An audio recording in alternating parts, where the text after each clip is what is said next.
Good morning all of you. Today we start our next topic of synthesis by using an adverb or an adverbial phrase. सबसे पहले adverb का use किसी manner, adverb का use जब भी हम करते हैं, जैसा आपने पहले भी पढ़ा होगा, एडवर्ब का यूज़ मैनर के लिए किया जाता है। मैनर तरीका, कैसे, कब, क्यों, मैनर के लिए किया जाता है कि उसने मेरे साथ कैसे व्यवहार किया, कैसे बात की, कब की।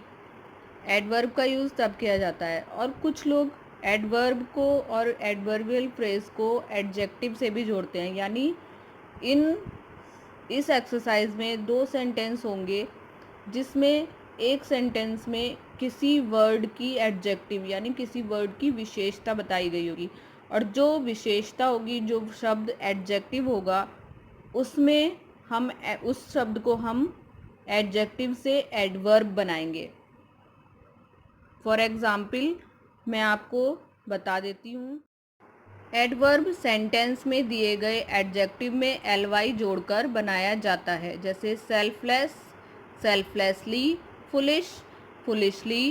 एक सेंटेंस मैंने लिखा हुआ है जिससे आपको एडवर्ब और एडवर्बियल फ्रेज के बारे में अंतर पता चल जाएगा। ही आंसर रूडली, उसने मुझे जवाब रूडली मीन्स गंदे तरीके से या बदतमीजी, बुरा बर्ताव करना किसी के साथ। उसने मुझे जवाब रूडली दिया, गंदे तरीके से दिया।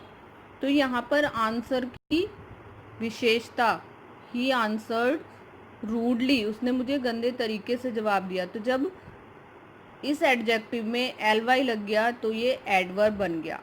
ठीक ऐसे ही next sentence, he answered in a very rude manner.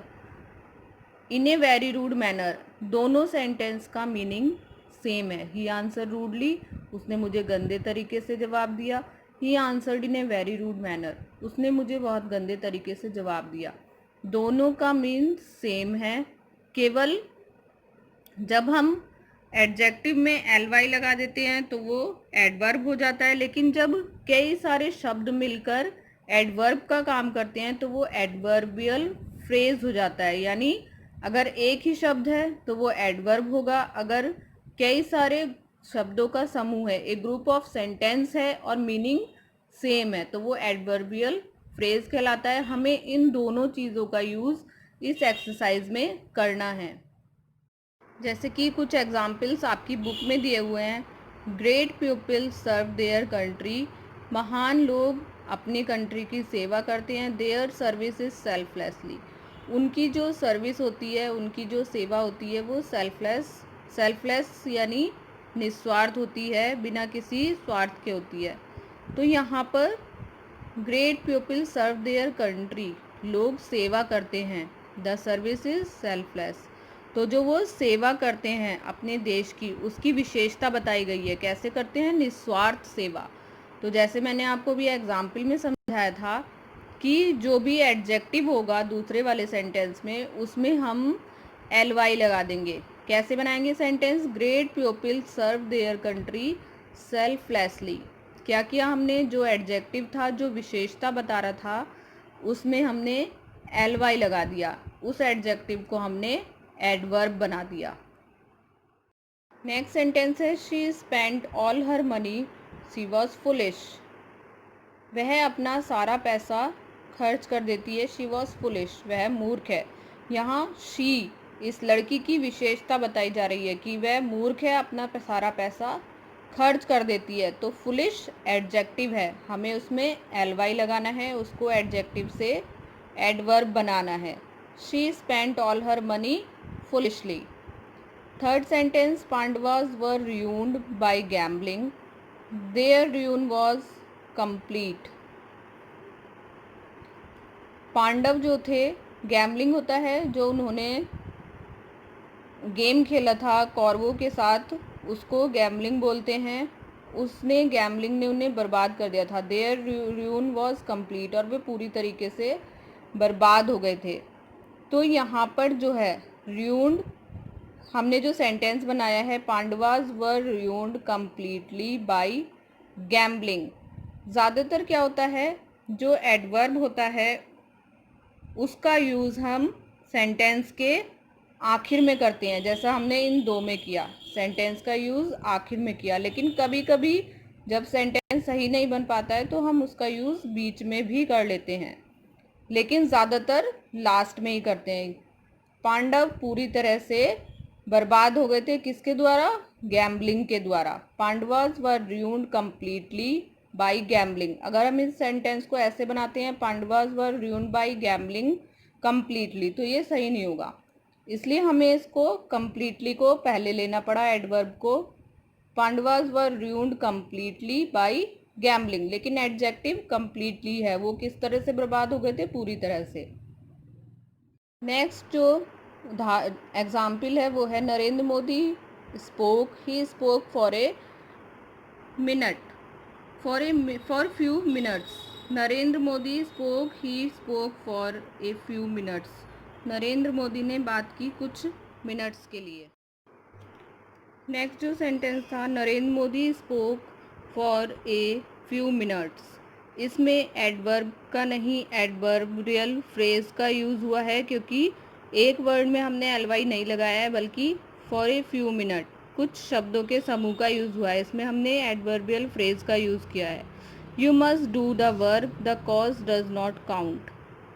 तुम्हें ये काम करना पड़ेगा, लेकिन उसकी कॉस्ट काउंट नहीं होगी, तुम्हारे काम का जो कॉस्ट है वो काउंट नहीं होगा। You must do the work at any cost mean same है कि तुम्हें काम करना है बिना किसी कॉस्ट के, या तुम्हारा कॉस्ट काउंट नहीं होगा। तो यहाँ पर भी हमने एडवर्बियल फ्रेज का यूज़ किया है, at any cost. Meaning same होना चाहिए, आप उसके अकॉर्डिंग एडवर्बियल फ्रेज का यूज़ कर सकते हैं। Do this work, there should be no delay. इस कार्य को करो, there should be no delay. Do this work without delay, दोनों का अर्थ सेम है। इस कार्य को करो बिना देर किए, इस कार्य को करो बिना देर किए। इसको हम ऐसे ही बना सकते हैं, the work should be done without delay. Next है, I met my friend in the train, the meeting was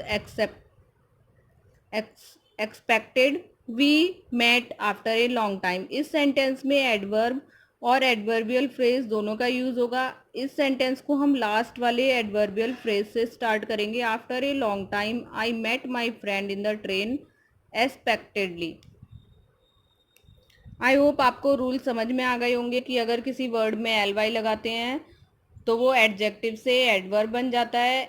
L Y उसी वर्ड में लगाना है जो वर्ड सेंटेंस की विशेषता को बता रहा हो, तो उस विशेषता बताने वाले शब्द यानी एडजेक्टिव को हमें एल वाई लगाकर एडवर्ब बना देना है। और जो लास्ट वाले सेंटेंस थे उनमें हमने एडवर्बियल फ्रेज का यूज़ किया है, यानी कुछ शब्दों का समूह, केवल मीनिंग दोनों सेंटेंस का सेम होना चाहिए। Exercise, the trees were cut down, the cutting was rapid. पेड़ काटे जा रहे थे, द कटिंग वॉज रैपिड, और जल्दी जल्दी काटे जा रहे थे।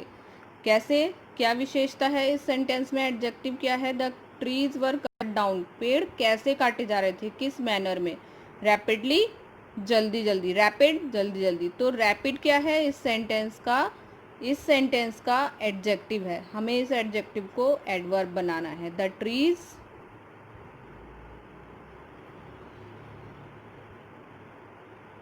वर कट डाउन रैपिडली। तो इस सेंटेंस में हमने एडजेक्टिव को एडवर्ब बनाया है। नेक्स्ट सेंटेंस है, शी गिव मी थैंक्स, उसने मेरा शुक्रिया अदा किया। हर वर्ड्स वर स्वीट, उसके जो शब्द थे वो मीठे थे। इस सेंटेंस में क्या एडजेक्टिव है जो उसने मुझे थैंक्स किया, कैसे शब्दों में किया? Sweetly, sweet. She gave me thanks sweetly. इस सेंटेंस को हम एडवर्बियल फ्रेज के द्वारा भी बना सकते हैं। She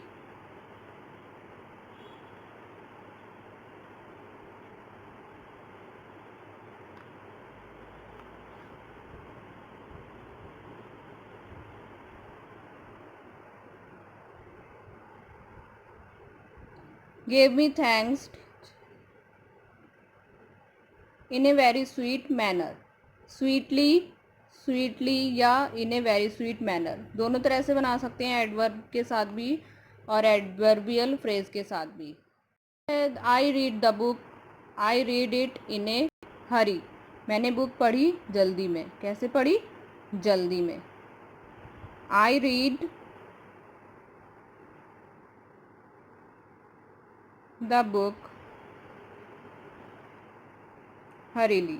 I read the book हरीली भी कर सकते हैं, या I read the book in a hurry, ऐसे भी कर सकते हैं। ऐसे ही आपकी इस एक्सरसाइज में 8 वाला सेंटेंस है, the sun set the traveller could not reach home. इस सेंटेंस में हमें एडवर्बियल फ्रेज का बाद में यूज़ करना है। कैसे बनाएंगे? The traveller could not reach home by sunset.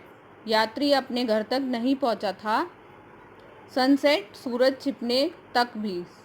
इस सेंटेंस को हम एडवर्बियल फ्रेज बाद में यूज़ करेंगे। बाद वाले सेंटेंस को पहले बनाएंगे। The traveller could not reach home by sunset. ये आपको पूरी एक्सरसाइज करनी है। आई होप आपको रूल्स समझ में आ गए होंगे। अगर कोई भी प्रॉब्लम है तो आप पूछ सकते हैं। Thank you.